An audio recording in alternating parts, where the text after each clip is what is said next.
प्यारे बच्चों, सुप्रभात।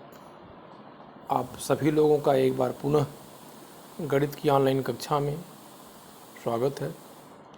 आज हम लोग एक नए अध्याय अनुक्रम तथा श्रेणी, अंग्रेजी में कहते हैं सीक्वेंस एंड सीरीज, ठीक है। तो आज इसके बारे में अध्ययन करेंगे कि अनुक्रम क्या होता है तथा श्रेणी क्या होता है।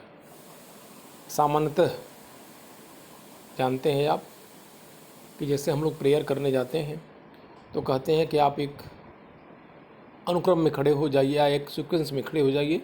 तो सीक्वेंस में खड़ा होते कैसे हैं कि छोटा लड़का आगे रहता है, फिर उसे बढ़ते बढ़ते बढ़ते पीछे सबसे बड़ा लड़का रहता है। या गणित में भी इसके पहले पढ़े होंगे असेंडिंग आर्डर। असेंडिंग मतलब कि बढ़ते हुए क्रम में सबसे छोटी संख्या पहले रहेगी, फिर उसके बाद वाली बड़ी संख्या, फिर उसके बाद बढ़ते बढ़ते चला जाएगा। डिसेंडिंग आर्डर का मतलब होता है कि घटते हुए क्रम में सबसे बड़ी संख्या पहले, फिर उससे छोटी, फिर उससे छोटी रखते चले जाते हैं। ठीक, तो मतलब ये नियम ये है, ये संख्याओं को व्यवस्थित किया जा रहा है या वस्तुओं को या पदों को या अवयवों को, तो एक निश्चित नियम है, चाहे वो घट रहा है चाहे वो बढ़ रहा है, ठीक है ना। तो इसी तरह से यहाँ अनुक्रम जो है, इसका मतलब है कि जब व्यवस्थित हो रहा है तो किसी नियम के अनुसार हो रहा है। वो चाहे घटने का नियम हो चाहे बढ़ने का नियम हो संख्याओं हो सकता है ये भी हो कि पदों के बीच का अंतर समान हो सकता है घटते बढ़ते क्रम में।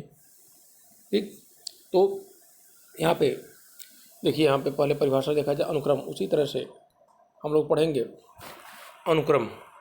यहाँ लिखा सीक्वेंस लिखा हुआ है, यहाँ लिखा किसी निश्चित नियम के अनुसार एक निश्चित क्रम में संख्याओं या अवयवों का समूह अनुक्रम कहलाता है।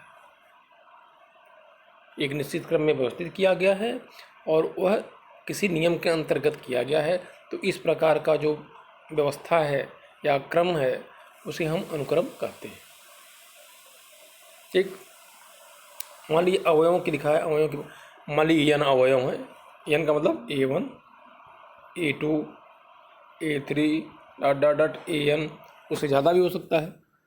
ठीक, तो यदि अवयवों की व्यवस्था में लिखा हुआ a1 a2 a3 an-1 मतलब n-1वां पद an है कि अवयव, तो पहले को कहा जाता है पहला अवयव। अनुक्रम का पहला अवयव क्या हो जाएगा? a1 हो जाएगा।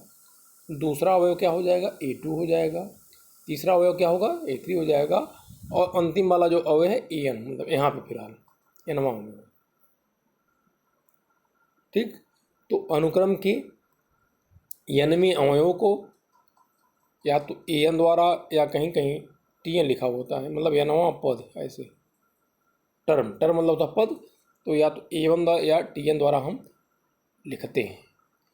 ठीक, an या tn को अनुक्रम का हम जनरल टर्म या व्यापक पद कहते हैं, मतलब n-वां पद कहते हैं। ठीक, तो क्लियर हो गया अनुक्रम किसे कहते हैं। एग्जाम्पल में देख लीजिए, यहाँ पे ऐसे लिखा हुआ देखिए, संख्याएं 2 4 6 8 एक अनुक्रम बनाती हैं। यहाँ देखिए बढ़ते हुए क्रम में है 2 4 6 8। नियम क्या है? इन दोनों के भी 2 का अंतर देखिए, 4 यहाँ भी 2 का अंतर है, मतलब 2 2 आगे बढ़ता चला जा रहा है। तो एक निश्चित नियम के अनुसार एक व्यवस्थित हो रही है। ठीक, तो यह जो संख्याओं का समूह है या अवयवों का समूह है व्यवस्थित रूप में, ये अनुक्रम हो गया। लेकिन दूसरे वाले में देख लीजिए, यहाँ पे 5, फिर क्या हो गया? 3 घट रहा है, फिर बढ़ रहा है, फिर बढ़ रहा है, फिर घट रहा है। इसका मतलब कोई निश्चित व्यवस्था नहीं है, कोई निश्चित नियम नहीं है, तो यह अनुक्रम नहीं बनाएगा। ठीक, तो इस प्रकार से जब हम किसी निश्चित नियम के अनुसार एक निश्चित क्रम में संख्याओं या अवयवों को व्यवस्थित करते हैं तो उनका जो समूह होता है वह अनुक्रम कहलाता है। अब अनुक्रम के 2 प्रकार होते हैं। परिमित अनुक्रम मतलब फाइनाइट सीक्वेंस, अंग्रेजी में कहते हैं फाइनाइट सीक्वेंस। दूसरा है अपरिमित समुच्चय। परिमित अनुक्रम का मतलब होता है कि ऐसा अनुक्रम जिसमें अवयवों की संख्या सीमित हो, लिमिटेड हो। जैसे यहाँ a1 a2 an तक दिया हुआ है तो परिमित समुच्चय हो गया। अब 2 4 6 8 करके अंतिम पद नहीं मालूम है तो ये अपरिमित समुच्चय और अपरिमित अनुक्रम हो जाएगा। अब जो आपको प्रश्न आता है किस प्रकार के कि अनुक्रम का सामान्यतः अनुक्रम का n वां पद दिया रहता है और कहता है कि पहला पद, दूसरा पद, तीसरा या 10वां या 20वां पद ज्ञात करिए। तो जब भी इस तरह का प्रश्न आता है, n वां पद दिया होता है, तो सबसे पहले हम nवें पद को लिख लेते हैं और जितने पद कहता प्रथम 5 पद, तो पहले पद के लिए जब भी किसी अनुक्रम का पहला पद ज्ञात करना हो तो और n वां पद दिया हो, tn दिया हो या an दिया हो, यदि ये दिया हुआ हो और कहे पहला, दूसरा, तीसरा पद ज्ञात करना है तो कुछ नहीं करना है, n बराबर 1, n बराबर 1 रखेंगे तो पहला पद आ जाएगा, मतलब a1 आ जाएगा। nवें पद में n बराबर हम 2 रखेंगे तो दूसरा पद आ जाएगा, n बराबर 3 रखेंगे तीसरा पद आ जाएगा। इस तरह से है। हाँ, ये भी हो सकता है कि ऐसे an बराबर कुछ दिया हो, मान ली 2 पावर या नहीं दिया हो, कह रहा 20वां पद, सीधे कह रहा कि 20वां पद ज्ञात करिए, तो n बराबर हम 20 रख देंगे, सीधे 20वां पद निकल जाएगा। ठीक। अब NCERT प्रश्नावली का कुछ प्रश्न एग्जाम्पल जो मतलब प्रश्नावली में दिए हुए हैं उससे कुछ प्रश्न इससे संबंधित हल किया जाए। यहाँ लिखा हुआ है NCERT की जो प्रश्नावली 9.1 का 5वां प्रश्न है। 9.1 का 5वां प्रश्न है, कारा एन अनुक्रम का n वां पद दिया हुआ है, प्रथम 5 पद मतलब पहला पद, दूसरा पद, तीसरा पद, चौथा पद, 5वां पद ज्ञात करना है। तो सबसे पहले हम n वां पद लिख लिए हैं। अब n बराबर 1 रख दीजिए, तो n बराबर 1 रखें तो क्या हो जाएगा, a1 हो जाएगा, यहाँ हो जाएगा -1, 1 - 1 5, 1 + 1 हो जाएगा। ये -1 पर 0, और हम जानते हैं किसी भी पद पे या संख्या पे घात 0 उसका मान 1 होता है, ये हो जाएगा 25। n बराबर 2 रख देंगे, ये हो जाएगा a2 हो जाएगा, -1 2 - 1 हो जाएगा 5, 2 + 3 5 घात 3 125 हो जाएगा। n बराबर 3 रखेंगे, 4 रखेंगे, 5 निकल जाएंगे, तो प्रथम 5 पद निकल जाएगा। इस तरह से यदि किसी अनुक्रम का n वां पद दिया हो तो हम जितने भी पद कहेगा उसको हम निकाल सकते हैं।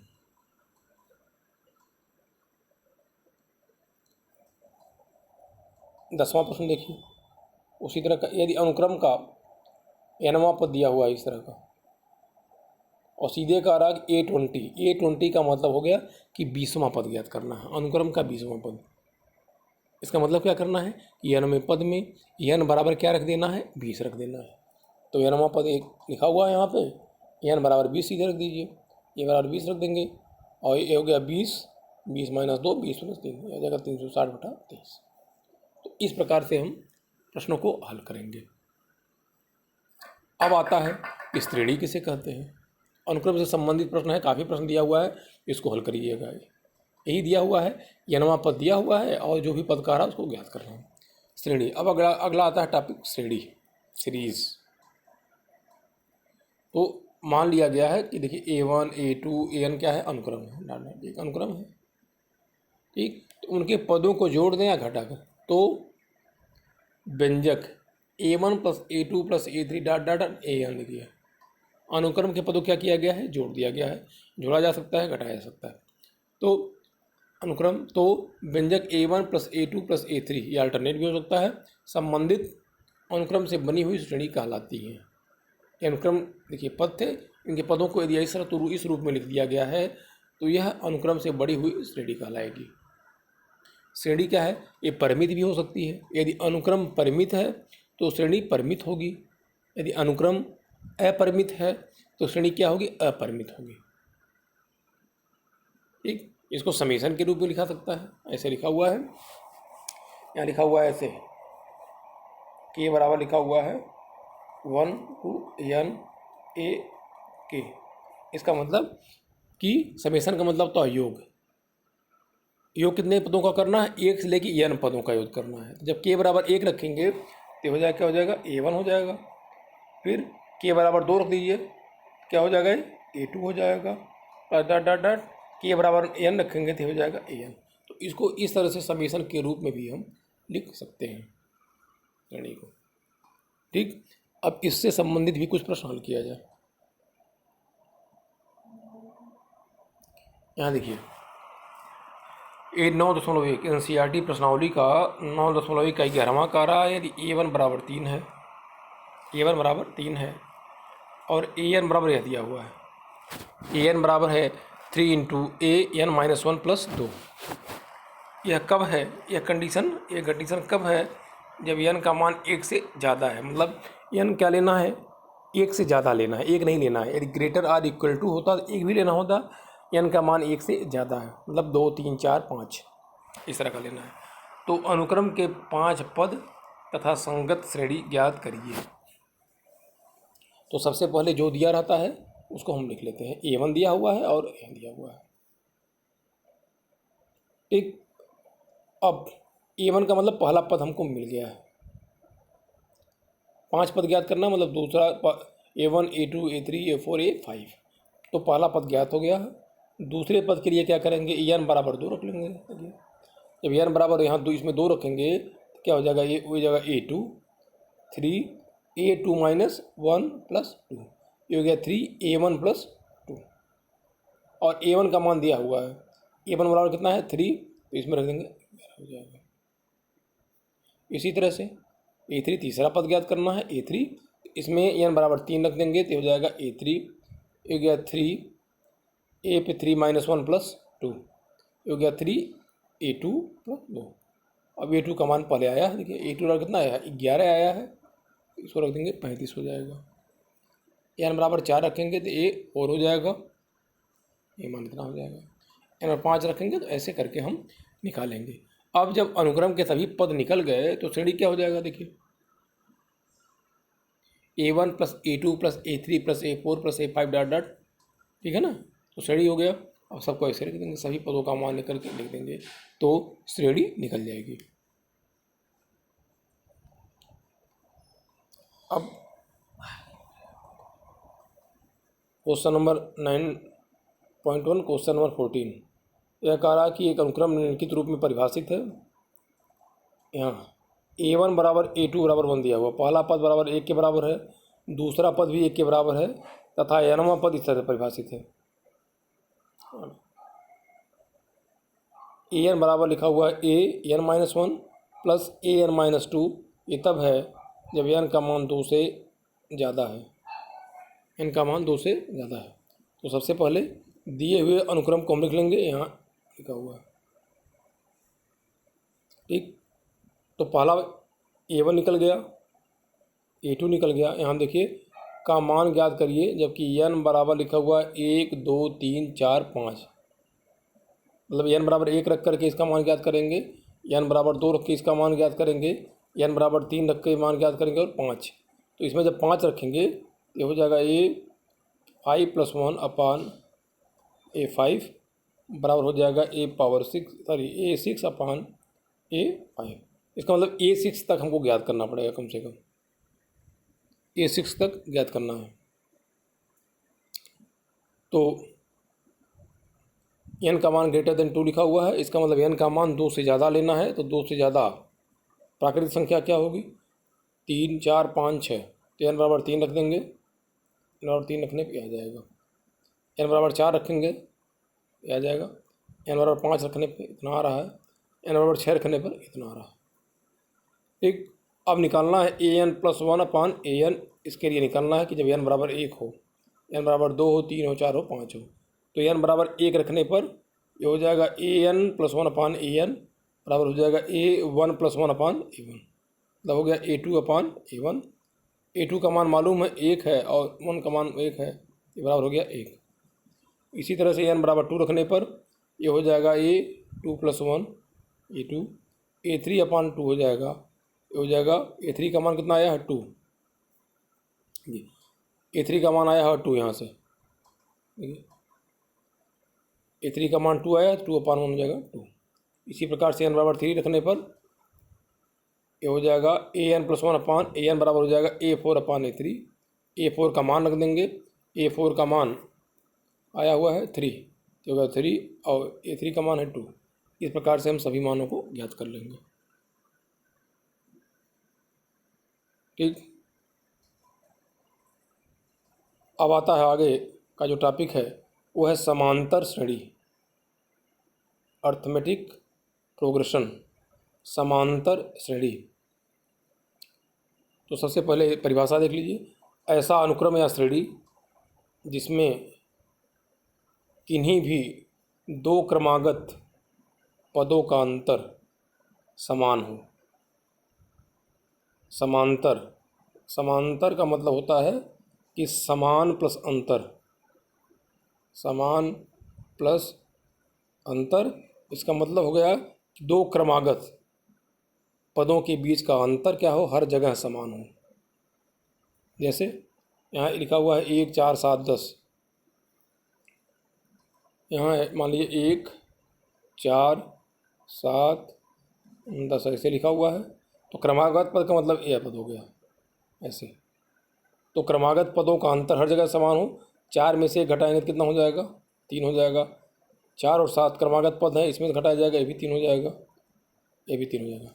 तो ऐसा अनुक्रम या श्रेणी जिनमें किन्हीं दो क्रमागत पदों का अंतर प्रत्येक जगह समान होता है वो समांतर श्रेणी कहलाती है।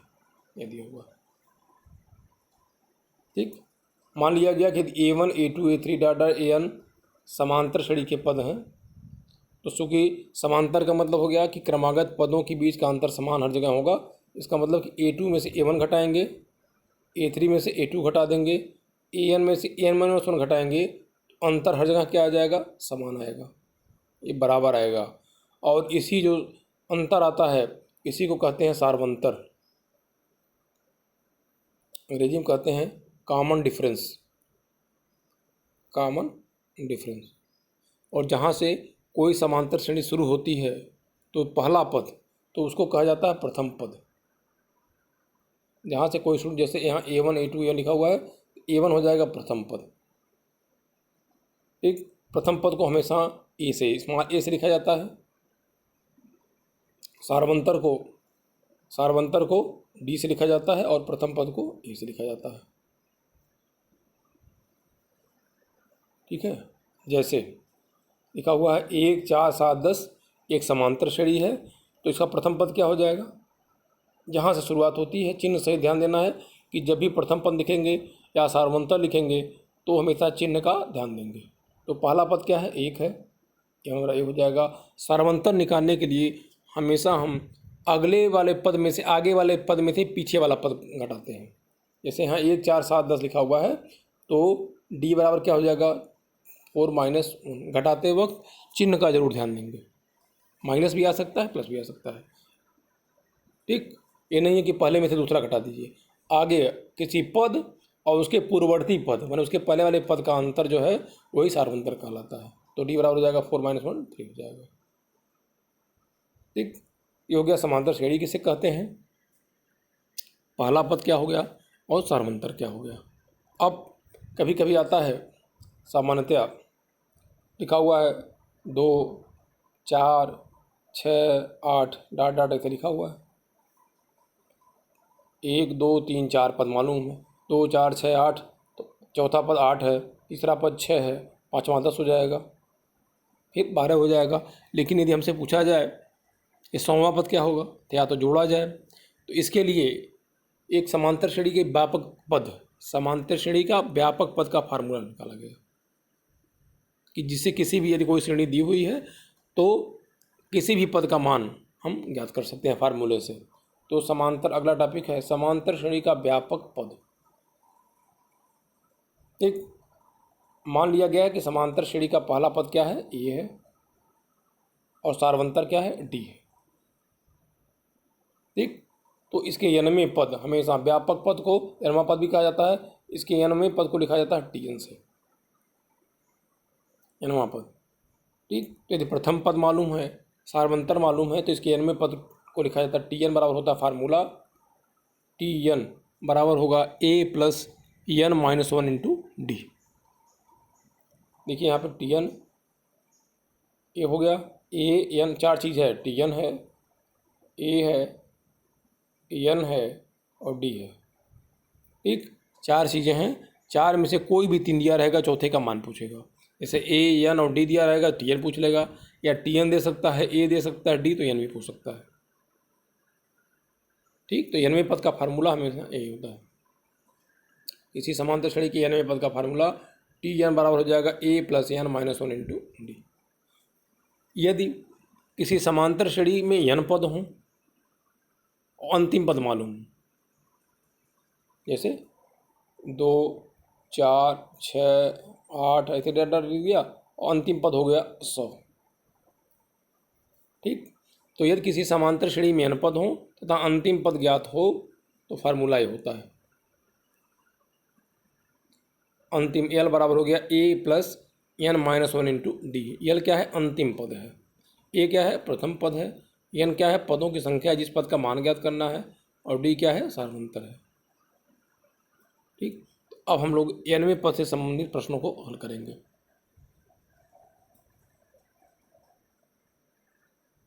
जैसे कारा समांतर श्रेणी लिखा हुआ देखिए 10 8 6 4 ऐसे घटते हुए का 12वां पद ज्ञात करिए। तो सबसे पहले दी हुई समांतर श्रेणी लिख लीजिए 10 8 6 4। तो जब भी इस तरह का श्रेणी दिया हुआ हो कोई भी पद कहे ज्ञात करने के लिए श्रेणी मालूम हो तो सबसे पहले हम पहला पद लिख लेते हैं, सार्वंतर ज्ञात कर लेते हैं। ठीक, तो पहला पद प्रथम पद क्या हो जाएगा? n हो जाएगा। सार्वंतर क्या हो जाएगा? d बराबर हो जाएगा दूसरे पद में से पहला पद घटा देंगे तो 8 माइनस 10 हो जाएगा -2 हो जाएगा। किस पद का मान पूछ रहा है? 12वां पद का मान पूछ रहा है तो n बराबर क्या हो जाएगा? 12। nवां पद जानते हैं tn लिखा जाता है तो 12वां पद क्या हो जाएगा? n बराबर क्या हो जाएगा? 12। तो हम जानते हैं कि tn बराबर हो जाएगा a plus n minus 1 into D. 12वां ज्ञात करना है तो n बराबर 12 रख देंगे तो हो जाएगा t12 12। a का मान हो गया 10। ठीक, n का मान 12वां पद 12 माइनस 1 और d का मान चिन्ह सहित -2। इसको हल करेंगे तो क्या आ जाएगा? ठीक, दूसरा एग्जाम्पल देखिए कह रहा है समांतर श्रेणी दिया हुआ डॉट डॉट डॉट का कौन सा पद 216 है। वह कौन सा पद है जिसका मान 216 है? तो जब भी कहे कौन सा कितने पद, ठीक, इसका मतलब कि हमको क्या ज्ञात करना है? n ज्ञात करना है। कितने पदों का योग कौन सा पद है। ठीक, इस स्थिति में हमको n का मान ज्ञात करना है। तो सबसे पहले हम श्रेणी देख लेते हैं क्या है। श्रेणी है 102 105 डाटा लिखा हुआ है कौन सा पद। ठीक, सबसे पहले श्रेणी हो गया प्रथम पद क्या है? 102 देख ली और d बराबर क्या है? 105 में से 102 घटा देंगे ये 3 हो गया। हम मान लेंगे कि nवां पद 102 के बराबर है। हमको कौन सा पद का रहा है इसका मतलब n का मान ज्ञात करना है। तो nवां पद हम 102 मान लिए तो tn nवें पद का फार्मूला ये होता है। nवां पद 102 है इसका मतलब tn बराबर है 216। a बराबर हो गया 102, n निकालना ही है और d का मान मालूम है 3 हो गया। ये हो गया 216 माइनस 102 114 हो गया n माइनस 1 इंटू 3। तो n माइनस 1 बराबर क्या हो जाएगा? 114 बटा 3 38 हो जाएगा। n बराबर हो गया 39। तो इस तरह से एक समांतर श्रेणी दिया हुआ हो तो हम संबंधित जो भी पद कहेगा ज्ञात कर सकते हैं। कितने पदों का या कौन सा पद ज्ञात कर सकते हैं। ठीक, यदि अंतिम पद दिया हो तब भी हम पदों की संख्या ज्ञात कर सकते हैं। अब कभी कभी प्रश्न आता है यहाँ तो श्रेणी दी हुई है, अभी जो हम लोग प्रश्न दिए हुए हैं देखे हैं यहाँ पे क्या है? श्रेणी दी हुई है और सीधे हम पहला पद निकाल लिए, डी निकाल लिए और जो भी पूछ रहा था उसको ज्ञात कर लेते हैं। कुछ प्रश्न इस तरह के आते हैं कि श्रेणी नहीं दी हुई होती है, श्रेणी नहीं मालूम है और वहाँ हमको पदों का मान पूछा जाता है। तो उस स्थिति में यदि श्रेणी नहीं दी हुई है तो सबसे पहले काम होता है कि उस समांतर श्रेणी का हम पहला पद अपने आप से मान लेते हैं ए है और सार्वंतर डी है, अपने आप से ही मान के चलते हैं। जैसे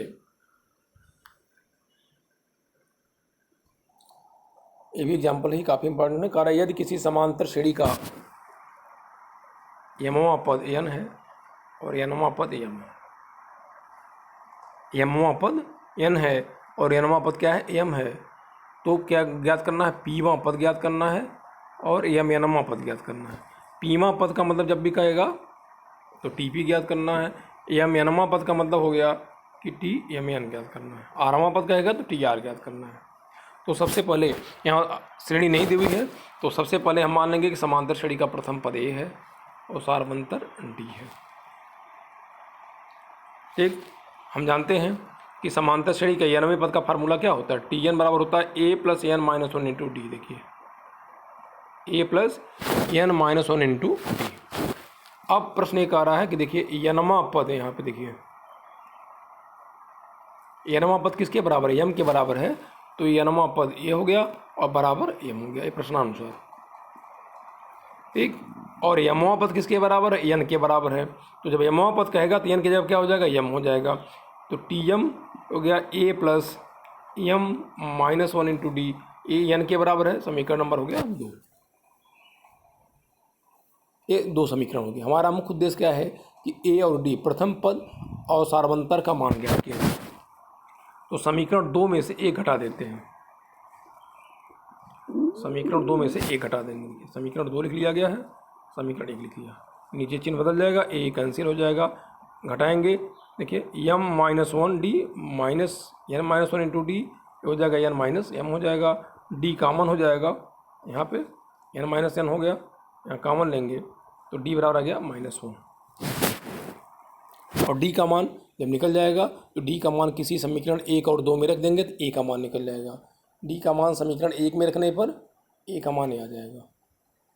अब पूछ क्या रहा है, पीवा पद पूछ रहा है, तो एन के जगह क्या हो जाएगा, एन के जगह हो जाएगा पी हो जाएगा, तो पीवा पद हो जाएगा टी पी बराबर हो जाएगा ए प्लस पी माइनस 1। देखिए फार्मूला होता है A plus N minus 1 into D होता है, पीवा का आ रहा है इसको एन की जगह पी हो जाएगा, तो टी पी बराबर हो जाएगा A plus P minus 1 into D, A का मान रख दिया गया है, डी का मान हल करेंगे तो पीवा पद आ जाएगा। इसी तरह से ये मेनमा पद पूछ रहा है, तो एन की जगह क्या हो जाएगा, एम एन हो जाएगा, मान निकल जाएगा, ये हो गया। ठीक, इस प्रकार व्यापक पद या एनवे पद से संबंधित प्रश्न होंगे। अब एक और इसमें रह गया है कि समांतर श्रेणी का अंत से एनवा पद, हम जब लिखते हैं A1 plus A2 dot dot plus AN इस तरह से, और जो फार्मूला निकालते हैं TN बराबर A plus AN minus 1 into D, जो फार्मूला लिखते हैं यह प्रारंभ से एनवा पद होता है, लेकिन कभी कभी होता है ऐसे ले 2 4 6 मान लें ऐसे दे दे 2 4 6 8 और लास्ट में दे दे 100 ऐसे, और कह दे कि अंत से 40वां पद ज्ञात करिए। ठीक, हम फार्मूला इसके पहले क्या जानते थे, प्रारंभ से जानते थे, तो अब देखा जाए समांतर श्रेणी का अंत से एनवा पद, तो मान लिया गया कि समांतर श्रेणी का प्रथम पद क्या है, ए है, सार्वंतर क्या है, डी है, और अंतिम पद क्या है, देखिए अंतिम पद यहाँ ज्ञात होगा तभी, जब अंतिम पद ज्ञात होगा तभी अंतिम पद से पूछा जाएगा। अंतिम पद क्या है, यल है, तो अंत से एनवा पद का फार्मूला होता है L minus N minus 1 into D, L minus N minus 1 into D. समांतर श्रेणी दी हुई देखिए 6 10 14 डॉट डॉट, यहाँ लिखा हुआ 82 का अंत से 12वां पद ज्ञात करिए।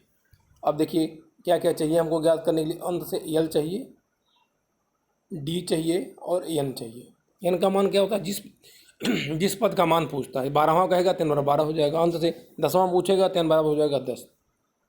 तो सबसे पहले हम यल लिख लेंगे, देखिए तो दी हुई समांतर श्रेणी हो गया।